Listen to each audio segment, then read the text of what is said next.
Hola chicos, chicas, somos una pareja japonesa viviendo en México. Este video presenta los puntos buenos y malos que sintieron los japoneses cuando vivieron en México. はい、そんな感じで海外に1年間住んでみて感じたことを紹介していこうかなと思ってます。海外に住みたい、海外暮らしに興味があるって人はぜひ見ていってください。それじゃあ本編スタート。まず何よりも海外暮らし、メキシコ暮らしでいいところは素敵なところに旅行に行きやすいっていうのがありますよね。近場に世界的に有名な素敵な街や世界遺産があるので、日本から行くのと比べて費用や時間が少なく済みます。この旅行に関しての話はこの動画ではお伝えできないほど魅力がたくさんなので、また別の動画でお話ししようと思っております。とにかくメキシコには素敵な街がねたくさんありますので、メキシコ暮らしの一番のメリットだなと思っております。とこんな感じでメキシコに住んでよかったなと感じるところでした。次はメキシコ料理がとにかく美味しいってことですね。メキシコは世界一の肥満大国と呼ばれています。それも納得。メキシコ料理はとにかく罪なほど美味しいです。特に私たちが好きなのはタコスとお肉ですね。メキシコでは多くの人にタコスが食べられています。美味しいお肉に新鮮な野菜、それを焼いたトルティーヤに包んで食べるタコスは何度でも食べたくなる味です。特に屋台で食べるタコスがもう本当に最高ですね。海外の屋台ってちょっと怖いイメージがありますが、メキシコ人の行列ができているようなタコス屋台ならよっぽど大丈夫だと思います。メキシコに来られた際はぜひ屋台のタコスに挑戦してみてください。日本で食べるタコスとはかなり違った味で、私は本場メキシコのタコスが大好きです。他にもお肉が最高に美味しいですよね。メキシコでは一般的なお肉は日本と違い赤身が多いです。その赤身がとにかく柔らかくて安くて美味しい。日本人だと脂の乗った霜降り肉が美味しいとされていますが、メキシコの赤身肉を食べたらその価値観はガラッと変わるんじゃないかなと思ってます。こんな感じでメキシコで食べることができる料理は本当に美味しい料理が多いです。あなたがもしメキシコに来ることがあったら体重が何キロも増えていくことは間違いないでしょう。それを覚悟してメキシコに来てくださいね。次はね、ちょっとメキシコ暮らしで残念な話。メキシコはね、日本食が高い。まあこれは海外にいる以上しょうがない話ですよね。美味しい日本食を食べようとすると日本で食べるのと、大体2倍ぐらいするし、かといって値段を下げるとこれは日本食かなっていうほど違和感を覚える日本食もあるくらいです。やっぱり日本食をずっと食べてきた私たちにとって些細な違いっていうのは結構敏感に感じやすいっていうのもありますよね。でメキシコでは日本食は結構高級な部類に入るので、美味しい日本食レストランに行くと身なりのいい人たちばかりがいる印象です。白人が多いかなっていう勝手なイメージですね。ってな感じで日本人が大好きな美味しいお刺身もなかなか食べる機会がなく、私たち夫婦はメキシコにいる間はほとんど生魚を食べません。ラーメンも1杯1000円以上しますね。なので最近はメキシコで売ってるカップラーメンの麺だけを取り出して、そこに中華スープとかを入れて自分たちでラーメンを作ってます。それなら値段もかなり安くて済みますからね。何にせよラーメンや刺身好きの私たちには大ダメージです。あまりにも外食で食べる日本食の費用が高いので、最近は自分たちで工夫してゼロから日本食を作ったりしています。餃子の皮を小麦粉から作ったり、豆腐を豆から作ったり、意外とゼロからでも日本食って作れるもんなんですよね。日本では餃子の皮も豆腐も安く手に入るので、日本ってすごいなと思ったりしてます。餃子の皮や豆腐なんてこっちで買うと5倍ぐらいだいたいするのもあるんですよ。なんか日本での値段を知ってるとバカらしくて買えませんよね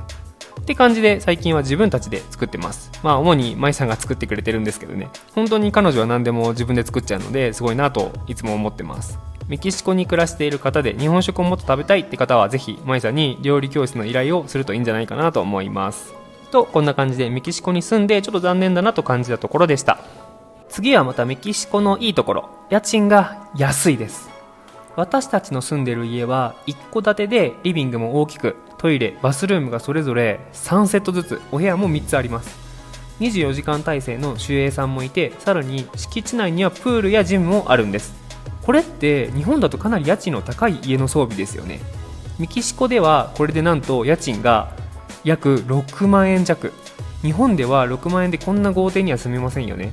こんな感じでメキシコは家賃が安いので、夢の豪邸暮らしをしたい人にとってはうってつけの国なのかもしれませんね。てかトイレバスが3セットずつあるって意味わかんなくないですか？まあ確かに2人で暮らしててトイレのバッティングはないんで便利なんですが、メキシコのこういうところはちょっと意味がわかんないですね。お部屋も2人で暮らすには1つあれば十分なので2部屋余ってますね。そのうち1つを猫ちゃんの部屋にしてあります。部屋がたくさんある家がメキシコには多いので、動物を飼いやすいっていうメリットもありますね。一室丸々猫の部屋にしてあるので、ストレスもなく暮らしているんじゃないかなと思ってます。ただ海外で動物を飼うとなると、日本に持って帰るときにちょっとね手間とお金がかかるので、そこだけは注意してください。家賃も安いのですが、野菜やお肉なども安いのがメキシコのいいところです。メキシコは農業大国なので、普通のスーパーで買えるような野菜やお肉は本当に安いです。贅沢をしなければ日本に比べるとかなり低い金額で生活することはできると思います。あとメキシコの野菜はめっちゃでかい。多分ね、皆さん玉ねぎの大きさにびっくりすると思います。とここまでの話だと、メキシコは物価が安いようなイメージを持たれると思いますが、意外とそうでもない場合があって、電化製品とか海外からの輸入品などはかなり高かったりしますね。特に電化製品とかになると日本で買うより高い場合がほとんどです。アップル製品もだいたい日本で買うのと比べて 1.3 倍ぐらいします。メキシコではアップル製品は高級品なんですね。一種のステータスのようなものらしいです。なのでメキシコに来られる際は iPhone っぽくないケースをつけて持ってくるようにしてください。そうしないと iPhone って結構取られやすかったりするみたいです。あと長期で来られる方は日本にいるうちに iPhone は買っといてくるといいかもしれないですね。とこんな感じでメキシコに住んでよかったなと思うところと残念だなと思うところでした。あとこれも結構メキシコ住んでていいなってことなんですけど、結構メキシコって親日国なので日本人を受け入れてもらいやすいっていうのがありますね。海外に行くとアジアンヘイトがよくあるって聞きますよね。なので日本人が海外に行くとちょっと差別を受けるんじゃないかなって怖がる人も多いと思います。1年間住んでいて私たちはまだそういう現場に出くわしたことはないですね。もちろん場所や人によってそういうこともあるとは思いますが、私たちが知っている限りはないような印象です。その証拠にメキシコでは結構日本のイベントがあったりします。メキシコ独立200周年記念イベントでなんと日本のイベントが行われていました。そこでは日本食や日本の文化などを体験できるブースがあり、多くの日本好きのメキシコ人で賑わっておりました。私たちもそのイベントに参加したんですが、日本人というだけで人気があり、写真撮影をねたくさん頼まれました。こんな感じで1年間メキシコに住んでみて、メキシコと日本はかなり仲がいいんじゃないかなというふうに感じました。ありがたいことにね、ちやほやされることは多いですね。そのおかげで何の知名度もない私たちですが、 TikTok ではフォロワー1万人以上もおり、メキシコでは少しだけ有名になっております。 YouTube や SNS を少しでもバズらせる確率を上げたい人にとっては、このように親日国をターゲットに活動をしていくといいかもしれませんね。とこんな感じでメキシコに住んでよかったなと感じるところでした。最後はメキシコの残念なところ、日本が遠い。直行便でも片道15時間ぐらいかかります。ほぼほぼ地球の真裏なんで、これもしょうがないですよね。しょうがないと言っても飛行機の中で15時間同じ体勢でいるのは非常に辛いです。私自身体がちょっと人より大きいので、それだけ人より辛かったりします。腰も悪いので日本へ帰るだけでかなりねメンタルと体力を削られます。